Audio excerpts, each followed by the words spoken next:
Guys, मेरा नाम भीमदेव है। तो आज हम देखेंगे कि डिप्थीरिया क्या होता है, कौन सी बीमारी है, कैसे होती है, क्या सिम्टम्स है, क्या लक्षण है, क्या ट्रीटमेंट है, क्या उपचार है। ठीक है, तो चलो करते हैं शुरू आज की वीडियो का कि डिप्थीरिया क्या है। तो डिप्थीरिया को और नाम से भी जानते हैं, मास संतानिका के नाम से भी जानते हैं। तो अब बात करते हैं डिप्थीरिया क्या है। तो यह बैक्टीरिया से होने वाला संक्रमण या रोग है जिसमें नाक और गला प्रभावित होता है। इस बीमारी में क्या होता है कि एक मोटी सी मटमेलन कलर की एक परत छप जाती है आपके नाक में और गले में, जिसके कारण व्यक्ति को, उस पेशेंट को तकलीफ होती है सांस लेने में, कुछ खाने को निगलने में और कुछ बोलने में भी तकलीफ होती है। तो चलो अब बात करते हैं कि उस बैक्टीरिया का नाम क्या है जिससे ये कॉज होता है, ये बीमारी होती है। तो उस बैक्टीरिया का नाम है कोरिनीबैक्टीरियम डिप्थीरिया, जो एक ग्राम पॉजिटिव बैक्टीरिया होता है। अब ग्राम पॉजिटिव मतलब क्या होता है कि ग्राम मतलब एक प्रकार की स्टेनिंग, मतलब एक प्रकार का कलर होता है जो बैक्टीरिया के ऊपर दिया जाता है। जो बैक्टीरिया उस कलर को ले लेता है उसे पॉजिटिव कहते हैं, ग्राम पॉजिटिव। और जो बैक्टीरिया उस कलर को नहीं लेता उसे ग्राम नेगेटिव बैक्टीरिया कहा जाता है। तो ये ग्राम नेगेटिव और क्लब शेप बैक्टीरिया होता है। अब हम बात करते हैं मोड ऑफ ट्रांसमिशन, यानी किस प्रकार से फैलता है। तो ये खांसी से और छींकने से फैलता है, क्योंकि ये बैक्टीरिया जैसे ही कैसे फैलता है, तो जैसे ही ये कांटेक्ट में, हम किसी के कांटेक्ट में आ जाए, वो छींका तो हम किसी के कांटेक्ट में आ गए उसके, तो उसके कारण वो बैक्टीरिया हमारे नाक से होते हुए हमारे गले में चला जाएगा और गले में प्रेजेंट होती है, गले में जो मुकस मेम्ब्रेन है उसके ऊपर बैठ जाएगा। जैसे उस पर बैठ जाएगा तो वहां पे स्वेलिंग कर देगा, यानी कि सुजा देगा उसको। ठीक है, उसके बाद वो नेक्रोसिस कर देगा। वहां पे नेक्रोसिस मतलब उसको पिघला देगा, वो थोड़ा सा कम जला है, पिघला देगा उसको बेसिकली। बाद वो ब्लड में चला जाएगा और जैसे ब्लड में गया वो मल्टीप्लाई कर लेगा और मल्टीप्लाई करने के बाद एक ऐसा हार्मफुल केमिकल सब्सटेंस रिलीज करेगा जिसके कारण हमें वो बीमारी हो जाएगी और हमें सिम्टम्स पता चलेंगे।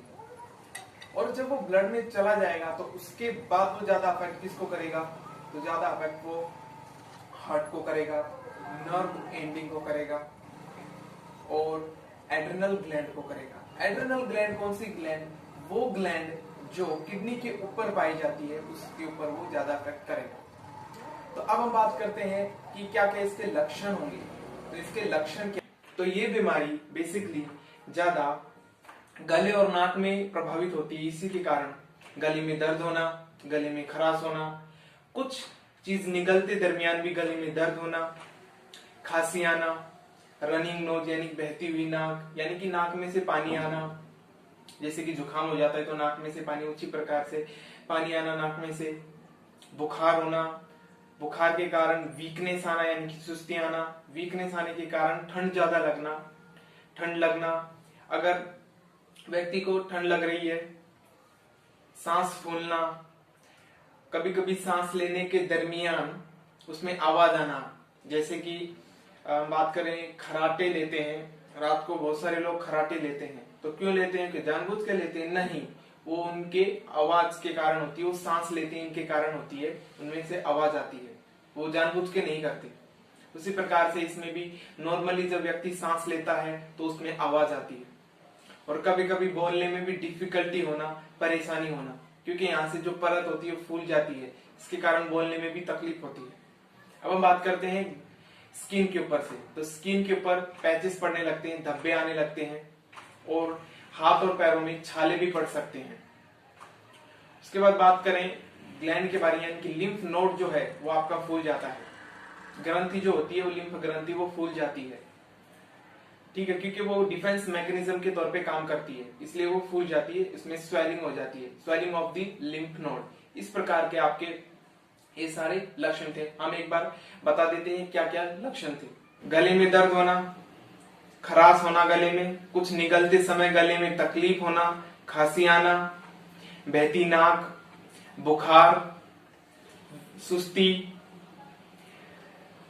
ठंड लगना, स्किन के ऊपर व्हाइट पैचेस आना, कभी कभार छाले भी पड़ना,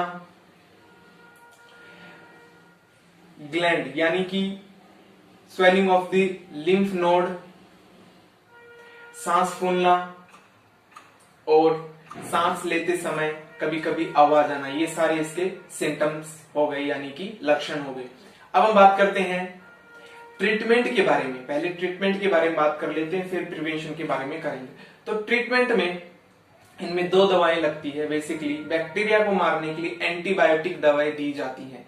एंटीबायोटिक ऐसी दवाएं होती हैं जो बैक्टीरिया को मार देती हैं, किल कर देती है और उनकी ग्रोथ को रोक देती है। मल्टीप्लिकेशन जो करता है बैक्टीरिया उसको कम कर देती है, रोक देती है। अब इस बीमारी में हमने देखा कि वो बैक्टीरिया टॉक्सिन भी रिलीज करता है, ये केमिकल जो बहुत जहरीला होता है, तो उसको कम करने के लिए हम एंटीटॉक्सिन्स दवाएं देते हैं। ये ऐसी दवाएं होती हैं जो टॉक्सिन के असर को कम करती हैं। ठीक है, तो इन 2 दवाइयों के द्वारा करते हैं। अब हम बात करते हैं प्रिवेंशन के बारे में, यानी कि किस प्रकार से इसका रोकथाम हम कर सकते हैं। वही गुड हाइजीन, स्वच्छता रखना, ये सबसे पहले होती है। गुड हाइजीन, स्वच्छता रखना। टॉयलेट यूज करने के बाद हाथ धोना, खाने के पहले हाथ धोना, हमेशा पका हुआ खाना खाना और हमेशा प्यूरिफायर बॉइल हुआ पानी पीना। और अगर मेडिसिन में बात करें तो वहां पे 4 प्रकार की वैक्सीन अवेलेबल हैं, जिनका नाम DTAP, TDAP, TD और DT, ये वैक्सीन होती हैं। 4 वैक्सीन। पहली वैक्सीन का जिसमें यानी कि डिप्थेरिया, टिटेनस और असेल्युलर पर्टुसिस के लिए इस्तेमाल की जाती है। और दूसरी TDAP जो कि टिटेनस और डिप्थेरिया के लिए इस्तेमाल की जाती है। उसके बाद आता है DT यानी कि वो फिर से डिप्थेरिया और टिटेनस के लिए इस्तेमाल की जाती है वैक्सीन। और जो लास्ट वैक्सीन, अब 4th वैक्सीन जिसका नाम TD होता है, वो भी टिटेनस और डिप्थेरिया के लिए इस्तेमाल की जाती है। यानी कि इसमें यह कहना है जो वैक्सीन डिप्थेरिया के लिए इस्तेमाल की जाती है, यानी कि ये बीमारी के लिए, संक्रमण के लिए, वही वैक्सीन टिटेनस के लिए भी इस्तेमाल की जाती है। अभी टिटेनस क्या होता है, ये भी एक बीमारी होती है, संक्रमण होता है, वो हम अगली वीडियो में देखेंगे।